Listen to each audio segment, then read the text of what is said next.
Hi കൂട്ടുകാരെ, ഇതാണ് പടക്കൂന്. കന്നിമാസത്തിൽ ചെറുമഴ പെയ്യുകയും ചെറിയ ഇടിവെട്ടുകയും ചെയ്യുമ്പോൾ തൊടിയിലുണ്ടാകുന്ന വലിയ കൂനുകളാണ് പടക്കൂനുകൾ. എനിക്കിന്ന് കുറച്ചധികം പടക്കൂനുകൾ കിട്ടിയിട്ടുണ്ട്. ഇനി ഞാനിത് എങ്ങനെയാണ് കറി വെക്കുന്നതെന്ന് പരിചയപ്പെടുത്താം. അതിനു മുമ്പായിട്ട് ഈ പടക്കൂന് ചെറുതാക്കി നമ്മൾ പൊട്ടിച്ചെടുക്കണം. കത്തി ഉപയോഗിക്കരുത്, ഇങ്ങനെ പൊട്ടിച്ചെടുക്കണം. പൊട്ടിച്ചെടുത്തിട്ട് ഇതിൻ്റെ മുകളിലത്തെ തോല് കളഞ്ഞിട്ട് ചീന്തി കളഞ്ഞിട്ട് കുറച്ച് കളഞ്ഞാൽ മതി, അധികമൊന്നും കളയാനില്ല. കളഞ്ഞ ശേഷം ഇങ്ങനെ ചെറു കഷ്ണങ്ങളാക്കി വെള്ളത്തിലിട്ട് വയ്ക്കുക. വെള്ളത്തിലിട്ടിട്ട് നമുക്ക് മഞ്ഞൾപ്പൊടി കൂടി ചേർത്ത് കൊടുത്ത് 10 മിനിറ്റ് വെക്കണം. അതിന് വല്ല കളർ വ്യത്യാസം വരികയാണെങ്കിൽ അത് പിന്നെ കൂട്ടാൻ വെക്കാൻ എടുക്കരുത്, അല്ലെങ്കിൽ നമുക്കത് ഉപയോഗിക്കാം. ഇത് മണത്ത് നോക്കിയാൽ നമുക്ക് ശുദ്ധമായ കൂനിൻ്റെ ഒരു മണം കിട്ടുകയും ചെയ്യും. ഞാനിവിടെ കൂണ് ഇങ്ങനെ ചീന്തി എടുത്ത് കളഞ്ഞിട്ടുണ്ട്, അതിൻ്റെ തോലൊക്കെ. എന്നിട്ട് ഇങ്ങനെ അങ്ങോട്ട് കഷ്ണങ്ങളാക്കി എടുത്തിട്ടുണ്ട്. ഇതിനൊരു പ്രത്യേക മണമൊക്കെ ഉണ്ട്, കൂണിൻ്റേതായ ഒരു മണം.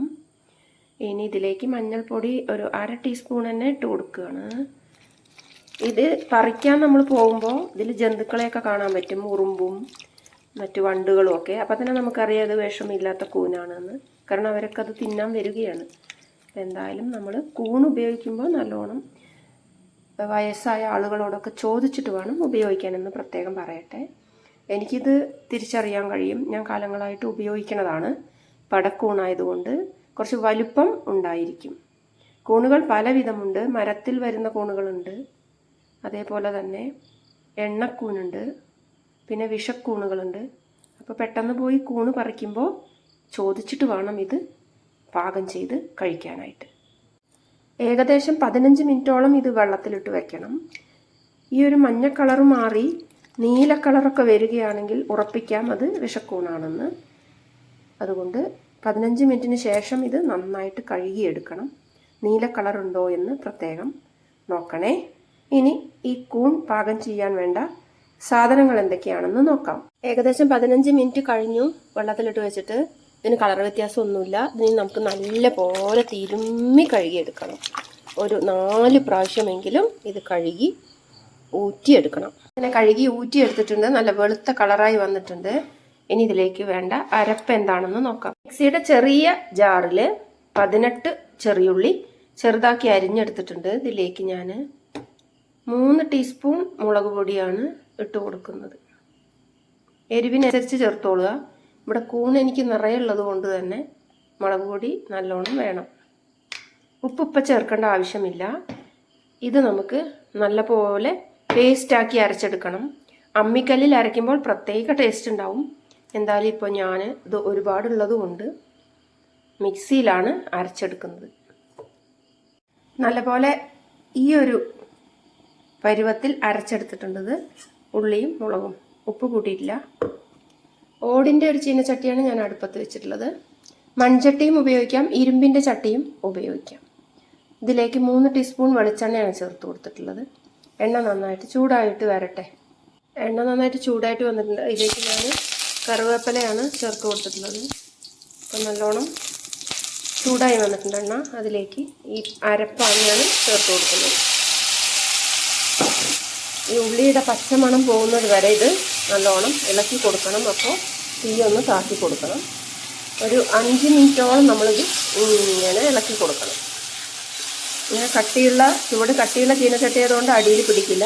ഇതിങ്ങനെ നിറം മാറി മാറി വരും, മൊരിഞ്ഞ് വരും. 5 മിനിറ്റോളം ഞാനിത് ഇളക്കി കൊടുത്തിട്ടുണ്ട്. മാറി നിന്നിട്ട് വേണം ഇളക്കാൻ, കാരണം ഇത് മുളക് പൊടി ആയതുകൊണ്ട് തന്നെ നമ്മുടെ മൂക്കിലേക്ക് അടിച്ചു കയറിയാൽ നമ്മൾ തുമ്മിക്കൊണ്ടേയിരിക്കും. ഇതാ ഏകദേശം ഇത് മൊരിഞ്ഞ് വന്നു കഴിഞ്ഞു. ഇതിലേക്ക് ഞാൻ ഈ മിക്സിയിൽ തന്നെ കുറച്ച് വെള്ളം ഒഴിച്ചു കൊടുക്കുകയാണ്. ഈ വെള്ളവും ഈ ഒരു പേസ്റ്റും കൂടി തിളയ്ക്കണം. നല്ലപോലെ തിളച്ച് വരട്ടെ. ഇനി ഈ ഒരു കൂന് ചേർക്കും മുമ്പ് 1/2 ഗ്ലാസ് വെള്ളം കൂടി നമുക്കിതിലേക്ക് പകരാം. ഇത് വെട്ടി തിളച്ച് വന്നിരിക്കുകയാണ്. ഇതിലേക്കാണ് നമ്മൾ ഈ കൂണ് ചേർത്ത് കൊടുക്കുന്നത്. മുങ്ങാൻ പാകത്തിന് ഇതിൽ വെള്ളം വേണം, അത് നിർബന്ധമാണ്. ഇത് നമുക്ക് നല്ലപോലെ ഇളക്കി ഒന്ന് കൊടുക്കാം. ഇത് നമുക്ക് അടച്ചു വെച്ച് വേവിക്കേണ്ട ആവശ്യമില്ല. കാരണം ഈ വെള്ളം മുഴുവൻ വറ്റിപ്പോണം, വറ്റി കുറുകി വരണം.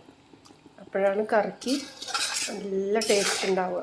ഒരു 10 മിനിറ്റ് ഇതിങ്ങനെ തിളയ്ക്കട്ടെ, വേവട്ടെ. നല്ല വേവുണ്ടാവും കൂണിന്. കൂണിങ്ങനെ തിളച്ച് വരുന്ന സമയത്ത് നമ്മൾ ഇതിലേക്ക് ആവശ്യമായ ഉപ്പും കൂടി ചേർത്ത് കൊടുക്കണം.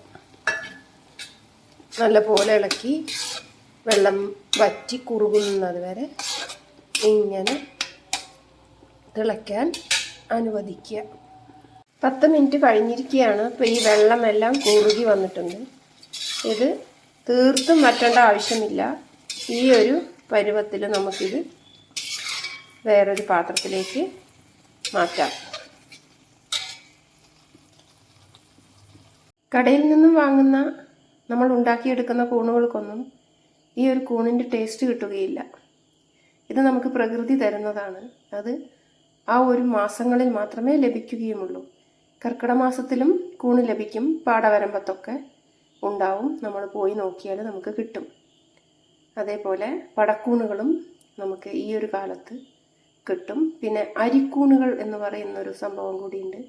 അത് ചെറുതായിരിക്കും, വളരെ പൊടിയായിരിക്കും.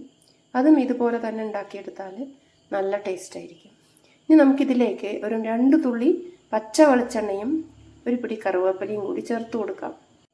അപ്പം ഞാനൊരു 3-4 തുള്ളി പച്ച വെളിച്ചെണ്ണ ഇങ്ങനെ തൂവി കൊടുത്തിട്ടുണ്ട്.